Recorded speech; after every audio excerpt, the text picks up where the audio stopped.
Chittagong custom হাউজের সবশেষ তথ্য অনুযায়ী শুধুমাত্র চট্টগ্রাম বন্দর দিয়ে 2025-26 অর্থ বছরের প্রথম 6 মাসে আমদানি করা 149 কোটি টাকা মূল্যের 7,225 মেট্রিক টন অভিজাত এবং 14 কোটি টাকা মূল্যের 620 মেট্রিক টন সাধারণ খেজুর ডেলিভারি নেওয়া হয়েছে, যা আগের অর্থ বছরের এই সময়ের তুলনায় দ্বিগুণ। মূলত সরকার খেজুরের আমদানি শুল্ক হার 25% থেকে কমিয়ে 15% নির্ধারণ করে প্রজ্ঞাপন জারির পর থেকে বেড়েছে খেজুরের ডেলিভারি। যেহেতু মূল্যটা কম হবে, সেক্ষেত্রে বাজারে খেজুরের দামটা একটু কম থাকবে।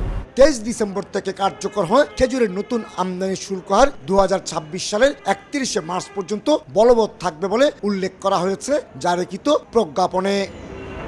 ব্যবসায়ীরা বলছেন, যখনই শুল্ক কমানোর কথা ছিল তখন কমানো হয়নি, কমাতে দেরি হয়েছে।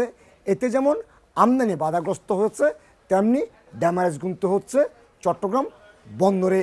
60% মাল এসে গেছে আমাদের। এটা ভোক্তারা পুরাপুরি সুবিধা পাবে বলে আমি মনে করি না। 13টি মশলার এক দারুণ কম্বিনেশনে তৈরি ইফাত রশিদ বিরিয়ানি মশলা। উৎসব এখন প্রতিদিন।